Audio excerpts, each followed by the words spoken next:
Bueno, seguimos con esto del Estado, ¿no? Habíamos llegado a por qué la necesidad del Estado, que el Estado hunde sus raíces en una teoría contractualista. Y dentro del contractualismo podemos encontrar varios referentes. Nos habíamos puesto como consigna tratar dos, por lo menos, uno Rousseau, el otro Hobbes, sabiendo que hay otros contractualistas más, como Locke, como Maquiavelo en su momento. Y la idea del contrato social, calculo lo dije la vez pasada, si no lo repetimos de manera rápida, breve, es esta idea de que haya una contraprestación, ¿no? Nosotros nos aseguramos la paz social, todo el pueblo se asegura la paz social y cedemos nuestra contraprestación es la autonomía de la voluntad. O sea, no podemos hacer lo que queremos. Nosotros tenemos que respetar una ley. La ley va a ser fundamental, va a ser un instrumento para el ejercicio del poder. Eso implica una dualidad, un par opuesto, mando y obediencia. Y la ley es una parte fundamental del contrato social. Los contratos, hay una frase muy remanida que no es menos cierta, por eso dice el contrato es para las partes como la ley misma. Entonces, esta es la idea del contrato social, ¿no? La posibilidad de que la ciudadanía, el pueblo se organice, corte sus vínculos con una monarquía, con un tipo de gobierno autocrático, y pueda asegurarse, bueno, esa paz social. Al respecto, vamos a señalar dos visiones del contractualismo social. Una es la que encabeza Hobbes, un hombre de Europa continental, perdón, Rousseau. Hobbes era inglés. ¿Y por qué vamos a poner estos dos cabezales? Porque ambos van a encabezar, si ustedes quieren, dos tradiciones de la administración pública. Se define doctrinariamente que hay 9 tradiciones en el mundo de la administración pública. Están las orientales, bueno, está la hispano-católica, está la anglosajona, la de Hobbes, y la de Rousseau, digamos la de Europa continental, donde el Estado tiene una conformación distinta y una visión más orgánica que la que tiene la anglosajona.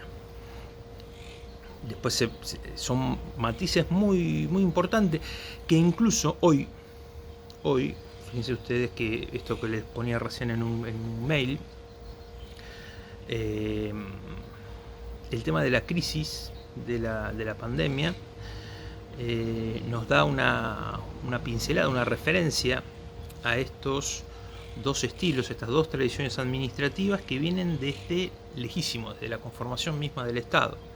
La situación, cómo reaccionó Estados Unidos, que hoy está muy comprometido con esta cuestión, y la de Inglaterra. Básicamente la de Inglaterra, porque fue deliberado la decisión de la administración inglesa de no hacer nada, ¿no? Que privilegiaba, tenía la cuestión de la salud pública frente a la cuestión del desarrollo económico y privilegió el desarrollo económico. Si ustedes leen a Smith, el señor era escocés en realidad, si ustedes, más atrás y todavía y haciendo referencia a lo que estamos viendo, el propio Hobbes, esta idea del individualismo en el marco de otros individuos, ¿no? La visión de Rousseau era distinto, era la visión del conjunto y el hombre en función del conjunto. Por eso Hobbes, y se va a ir dando durante todo este tiempo esas diferencias, ¿no? Por eso pongo como cabeza Hobbes y como cabeza Rousseau. Empezaremos por Rousseau, si bien Hobbes es anterior. Rousseau, yo les dejé a ustedes un apunte que es los orígenes de la desigualdad del hombre, donde él plantea un estado de naturaleza, ¿no? Este estado de naturaleza, y discúlpenme si me repito en algo, pero creo que hasta acá no hemos llegado. El hombre en su estado de naturaleza entiende Rousseau que es bueno y que Dios había puesto en la naturaleza, el estado de naturaleza, había puesto todos los elementos necesarios para la subsistencia. Por supuesto, desde el oxígeno, el agua, el reino animal, vegetal, o sea, todo lo que el hombre necesitaba para vivir y para sostenerse, ¿no? Para reproducirse, etc. Para todo lo esencial para la supervivencia de la especie humana. Y que el hombre, su naturaleza, respetaba ese orden natural hasta que algún vivo, pero excepcionalmente, y ahí va apuntando a la individualidad, algún hombre que no era tan bueno se apropiaba de ese estado de naturaleza. Entonces, ¿cuál es el estado de naturaleza? Nacemos todos libres. Bueno, había alguien que se apropiaba de nuestra libertad, como alguien podría apropiarse de un árbol, de lo que fuera, ¿no? De manzana, de pera, de naranja, lo que fuera. Y cuando uno iba a tomar el fruto que nos proveía esta naturaleza, alguien nos lo prohibía. Decía, esto es propiedad privada, y privar es privar a los demás de algo. Y le decía, bueno, pero si vos querés tomar un fruto de mi árbol, vos tenés que darme un servicio o me tenés que dar algo a cambio. Si vos querés tomar una manzana de este árbol que es mío, me tenés que traer 5 naranjas o algo de eso. Y entonces ahí se quiebra la desigualdad, ahí comienza la desigualdad, ahí se quiebra la igualdad.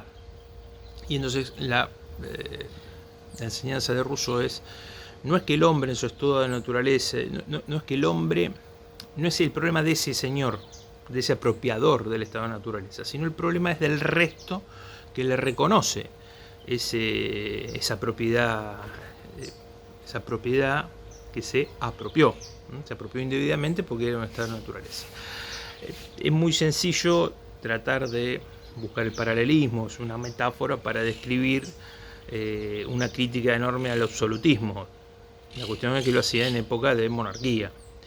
Estas ideas de Rousseau nacen en el origen de la desigualdad del hombre, llevan a la necesidad de crear, de emanciparse de aquellos que se apropian del estado de la naturaleza.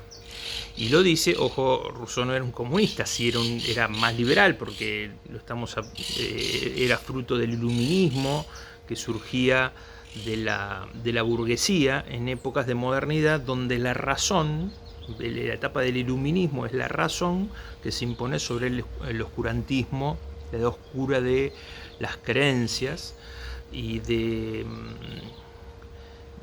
toda referencia a Dios, al oculto, al obrar de los milagros.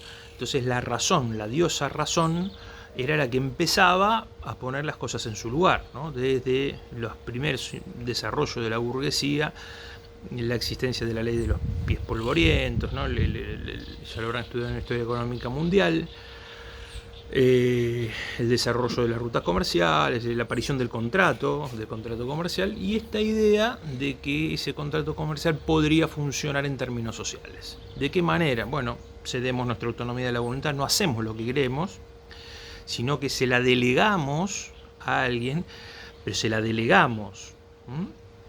Alguien tiene que cumplir un mandato, y cuando se lo delegamos con condiciones. Y esta era la idea. ¿A quién se le íbamos a delegar? Bueno, el problema de las personas es que podían reaccionar arbitrariamente, o no podíamos depender de la bondad o de la maldad o de la inteligencia o de la brutalidad de una persona. Entonces esa razón llevó a crear la idea de un soberano lo más perfecto posible. Y eso era una organización, ¿no? Ese es el Estado. Entonces, bueno, ¿cómo funciona esto? Bueno, con la ruptura del orden monárquico, el pueblo es el titular de la soberanía. La soberanía, ¿qué es? Es la expresión del poder, la de mandar. Entonces se manda a sí mismo. Es un estado anárquico. Bueno, el pueblo es soberano. Ahora, no puede durar mucho el estado de soberanía porque es difícil, ¿no? Alguien tiene que poner una norma y alguien tiene que hacerla cumplir. con legitimidad en el origen, que esta es la diferencia con la monarquía o las formas autocráticas de poder. Entonces esta es la ideación del Estado. Un Estado que se crea en base a determinadas instituciones. ¿Qué es la institución? Yo me quedo con una definición de un español, Garrido Falla, que dice que las instituciones son la propia despersonalización del poder. Mejorándolo un poquito, podemos decir que son instrumentos, son herramientas para despersonalizar el poder. Son creaciones del hombre, es la razón pura. Entonces, ¿qué es una ley? Bueno, es un acto de poder. Si yo le muestro a ustedes una ley y hay que obedecerla y ustedes la miran a la ley, yo lo llamo a mi perrita ahora, le muestro una ley y le muestro el reglamento del backgammon, es lo mismo, es un papel, está escrito, puede tener formato digital, ¿no? Son frases, letras, palabras. Ahora, ¿qué es lo que le da la fuerza de ley? Bueno, el respeto a la autoridad. No tener el respeto y la autoridad de la ley es una situación de anomia, se llama. Anomia, ¿no? Anomia es no hay norma. Y entonces, ¿quién ejerce el poder? Un gobierno. ¿Y quién es un gobierno? Un conjunto de gente. Nosotros miramos un grupo de tipos, son 15, es un equipo de rugby. Son 257 en la Cámara de Diputados. Pero son 257 tipos. Son macanudos, amenazados, no sé si eran macanudos o no. Entonces, es un grupo de gente, no, bueno, pero tiene una función determinada. Y nosotros vemos un señor canoso de bigote, hincha Argentino Junior, lo mejor que tiene, y decimos, ¿y ese quién es? Ese es el presidente. No, ese es Alberto, que vive acá en Terral 2300. Yo transmito de Terral 2600. ¿Quién es ese señor? Ese presidente, ¿qué es? Es un tipo, no un presidente, no, ¿por qué le tengo que obedecer a él? No, bueno, le tengo que obedecer a él. Dijo, quédate en casa, tengo que quedar en casa, porque durante 4 años va a ejercer el poder. Ay, que al 4.º año se le convierte la carroza en calabaza. ¿Qué le pasó? No, bueno, hay una institución que dice que ese señor manda, pero por 4 años. Entonces no es tan poderoso. En realidad el poderoso es la institución presidencial, no las personas. ¿Se entiende esto de la institución? ¿Y qué es una institución? La ley es una institución, si no serían unas frases en un papel. Puedo escribir 200.000 de esas. El tema que tienen que estar votados por el club eso de los 257 amigos, o el otro grupo de los 72, ¿qué son esos? Son los senadores. Y a mí no me importa. No, para. Eso representan a las provincias. ¿Y qué es la provincia? La provincia también es una institución. ¿Y qué es? Pues un pedazo de tierra lo veo, la tierra la veo, una montaña, un árbol lo veo, la provincia. Me dice, no, porque en el paralelo tal y paralelo igual, mira, hay un terrenito, no está partido al medio para mí, no veo nada. O le metes un alambre, mira, hay un alambre. No, eso es un límite, no es un límite, es un alambre. En fin, hay definiciones, las instituciones son eso. Las instituciones la trae la modernidad, la razón, para combinarlas entre sí y generar un producto que nos permita vivir a todos en armonía. Esa es la idea del Estado. Entonces, ¿qué es entonces el Estado? El Estado es una organización, decíamos, política y jurídica. ¿Por qué es política? Porque esta decisión del conjunto de quebrar con el orden monárquico o autocrático y generar un nuevo soberano, que es una organización, el Estado es una organización, no es una persona. Entonces, esa soberanía que tenía un monarca, que tenía la persona, el poder estaba personalizado. Corta la bocha. Hay una ruptura con el orden monárquico. A los Luises en Francia le cortarán la cabeza. Habrá a los zares en Rusia se los fusilará o se los mandará al exilio. Allá de Persia lo mismo. Y uno es el zarismo, el otro era el Shah de Persia. Son todas formas autocráticas. Se puede llamar rey, monarquía, oligarquía, lo que fuera, ¿no? Mientras sea personalización, donde la sucesión está dada por seguramente algún lazo sanguíneo. Entonces hay una ruptura con la persona en la cual está depositada la soberanía, ejerce el poder soberano porque no reconoce ningún poder sobre ese, por eso es soberano. Y entonces, desaparecida la monarquía o cualquier otra forma autocrática de poder, la soberanía vuelve a ese estado de naturaleza y reside en el pueblo, reside en las personas. Ahora, las personas se organizan de manera asamblearia a través de representantes o de algún proceso político, que participan teóricamente todos, porque es un contrato social, y nosotros sabemos que en la práctica esa teoría puede fallar. ¿Quiénes serán? Y bueno, serán los representantes, serán caudillos, acá en Argentina será Mitre, será Urquiza, serán los que sean, los ganadores de la compulsa con Rosas, en otros países serán otros. Conforman, se reúnen, dispuestos a tomar ese poder que reside en el pueblo y transferírselo a una organización en vez de una persona. Muerto el rey, viva el rey, no. Al rey muerto, rey puesto, no. Rey muerto, muerta la monarquía y se empodera el Estado. Entonces el Estado va a ser el que posea el poder.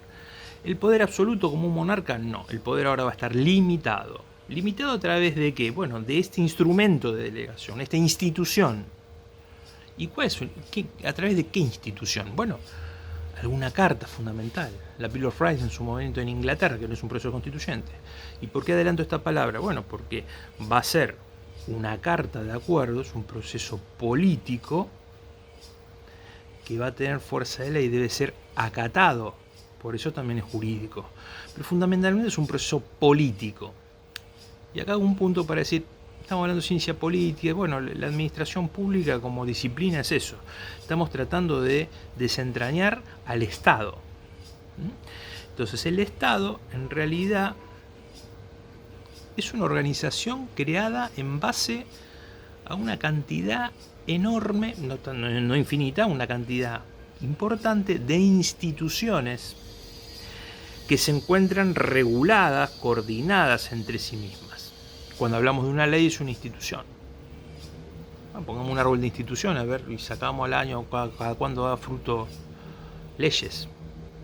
No es así. Las leyes son creadas a través de un proceso intelectual llamado formación y sanción de la ley, que está en manos de diputados y senadores en nuestro estado, porque es un estado federal.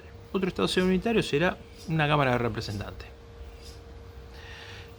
Tenemos el Estado, tiene un representante que es el presidente, que la puede vetar, no hay un mecanismo. Entonces la ley es una institución, los diputados son una institución, no son 257 amigos que se juntan, porque tienen una función para cumplir. ¿Tienen fueros personales? No tienen fueros personales, tienen fueros funcionales. Mientras son diputados no se lo puede procesar, no se lo puede molestar, bla, bla, bla. Cuando terminan su mandato de 4 años, los senadores de 6 años, ahí son sujetos normales. Es decir, no es que no lo sean mientras ocupan sus funciones, pero el diputado es una institución. El diputado de la diputada, el cargo, la banca es una institución, que una persona la va a ocupar y que juntos van a formar en una voluntad plural, van a votar a favor, otros en contra. ¿Cómo? A través de un mecanismo, mayoría simple, agravada, 2/3, etcétera, etcétera, depende para qué, producto de una regla que es una institución. Entonces, sancionar una ley que es una institución.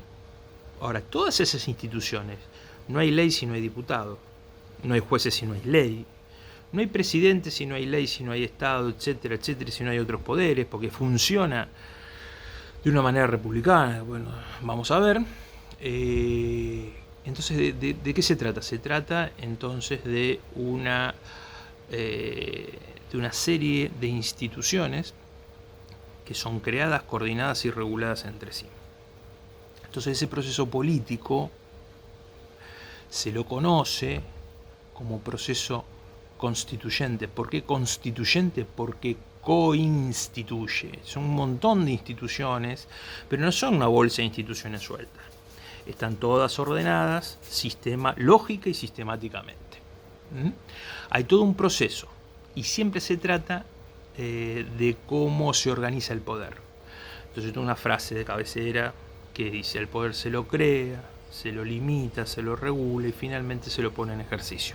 Es esa secuencia. ¿Dónde se crea el poder? En el momento constituyente. ¿Por qué hay un momento constituyente? Es un proceso político de donde surge nuestra organización. La organización política, que es el Estado, surge de un proceso constituyente. En nuestro caso, tras fallidos procesos constituyentes, el nuestro fue en 1852-53. Ese es el proceso político, no solamente cuando se reúne la Asamblea Constituyente, cuando se toma la decisión, cuando se reúne y finalmente se sanciona esa carta, que es una carta política, que es la Constitución. Nosotros la llamamos Constitución Nacional, fíjense, en Chile se llama Constitución Política. Es la Constitución Política. Entonces, precisamente de organización política tiene una Constitución Política.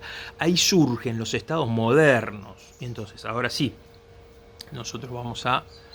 Primero, hay un contrato social. Y ustedes me van a decir: mire, contrato de nada, yo no firmé nada. ¿Qué contrato? Bueno, esta suposición, ¿no? De esta formación política consensual, y nosotros podemos decir: yo no firmé nada en el Estado, pero hasta ahora mayormente es más o menos aceptado que, mayormente digo, los anarquistas no, nuestro amigo Milei, que es anarco-liberal, no sé cuánto, tampoco, aceptamos más o menos que haya un Estado que sea democrático, con crítica, sin crítica. Vamos a ver, la presencia del Estado en estos días es fundamental y vamos a analizar en la administración pública, saliendo cuando terminemos todo este marco teórico del desarrollo sociopolítico. Vamos a hablar de la capacidad instrumental que tiene el Estado de perseguir el bien común y de tener esa capacidad de concentrar, tanto en el terreno a través de su aparato jurídico, que son estas normas. Está prohibido salir. El que saliere sufrirá el castigo que dice el artículo 202 del Código Penal. El Estado amenaza. ¿Amenaza para qué? Amenaza en función de lograr el bien social, que es la salud pública en este caso. Pero bueno, estamos entonces en que ahí surge el Estado. Rousseau tiene esta idea de que el Estado... que las personas son buenas. Ahí se desarrolla la teoría del buen salvaje, creo que lo dije en la clase pasada. Tengo varios cursos y me hago cargo de cursos de otro, entonces tengo una coctelera en la cabeza, pero el Estado, digamos, Rousseau dice, se le adjudica a Rousseau la teoría del buen salvaje. Él no habla del salvaje, él habla del hombre en su estado de naturaleza. Y el hombre en su estado de naturaleza es bueno. Se le cruzan esta gente que se apropia del estado de naturaleza, pero en general es bueno. Y el problema no es de ese señor que se apropia, sino del resto que le reconoce esa entidad. Obviamente se refiere a un monarca, ¿no? El monarca no se apropia de un árbol de frutos, sino se apropia de nuestra vida, de nuestra libertad, y él puede decidir cuándo morimos, de manera arbitraria, sin juicio previo, sin derecho de defensa. Bueno, un Estado de Derecho es todo lo contrario, todo lo contrario, porque el poder nace limitado. ¿Dónde nace limitado el poder de un Estado? En el momento constituyente. Hobbes, desde la isla, tenía una visión distinta. Decía: el hombre en su estado de naturaleza es malo. ¿Y por qué debería existir un contrato social? ¿Por qué tiene que existir? No porque alguien se apropia. Y ahí toda la discusión respecto de que Hobbes en realidad era un contractualista, que lo que llevaba era la posibilidad de oxigenar a la monarquía. Si así era, le fue bárbaro, porque la monarquía sigue hasta ahora, hasta 2020, ¿no? El príncipe Carlos ahí festejaba el otro día porque nunca puede ser rey y ahora tiene el coronavirus, no la corona real, pero bueno, por lo menos tuvo una corona en algún momento. La monarquía en realidad siempre fue lo suficientemente hábil como para ir entregando de a poco. La Carta de los Derechos de 1215 nace en Inglaterra. Y uno dice, bueno, es la primer parecería que estaba abdicando la corona en favor del pueblo. Se dio un poquito. Bueno, se dio un poquito para durar hasta 2020. Y después fue cediendo otro poquito más, y otro poquito más, y otro poquito más. Pero es importante la figura del monarca en Inglaterra. Lo fue siempre y lo sigue siendo. Entonces Hobbes lo que decía es que el hombre en su estado de naturaleza es malo, que en realidad el contrato social debería existir como existe el Leviatán. El Leviatán, que es su obra, según me contó a mí un profesor de la facultad, no lo ve hace mucho, me temo lo peor porque era un señor bastante grande, ojalá que no, Jorge Macón, nos explicaba hace 30 años en la facultad, él nos explicaba, es más, fue jurado mío en el concurso de administración pública en 2006. Él nos explicaba que el Leviatán es un monstruo en la tradición judía, que un monstruo hembra, femenino, no se enojen, y que tenía la particularidad de que se comía sus propias crías. Era algo así, un monstruo marino que se comía sus propias crías. Y entonces esa es la visión del estado de Hobbes, que es una especie de mal necesario. Para Rousseau era pura virtud. Para Hobbes el estado era un mal necesario que iba a tener que intervenir en lo mínimo posible, y ahí se inscribe esa teoría anglosajona, lo mínimo posible. Después ustedes lo van a tener a Smith, van a tener a toda esa a toda la formación desde los clásicos, pasando a lo neoclásico, con esta idea de que hay que dejar al hombre, tiene que ser prácticamente neutral la actividad del Estado. Lo sigue siendo hoy, cuando el primer ministro dice que prefiere, dice, bueno, los viejos que se cuiden, la actividad económica, la rueda económica no puede parar. Después, la semana pasada revirtió, ¿no?, la acción del Estado y mandó a hacer varias cosas más. Si alguno pasó por Londres, más o menos, por Londres o cualquier otro lugar de Inglaterra, se va a dar cuenta que esa tradición es importante, que Estados Unidos heredó algo de eso. Tuvo una ruptura importante con el orden colonial, pero es una tradición. Entonces, esta idea de que ¿por qué debe existir el Estado para Hobbes? Y el Estado para Hobbes debe existir porque para evitar las bajas pasiones de las personas. Porque las personas en su naturaleza son malas, en contra de lo que decía Rousseau.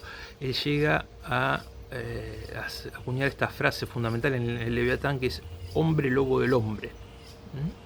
Entonces, ¿para qué debería existir un cierto contrato social? Bueno, para evitar que los más poderosos, no el monarca, sino la gente, entre la gente, como es mala, cuando tenga una posibilidad de aprovecharse de alguien que es más débil, alguien tendría que defenderlo.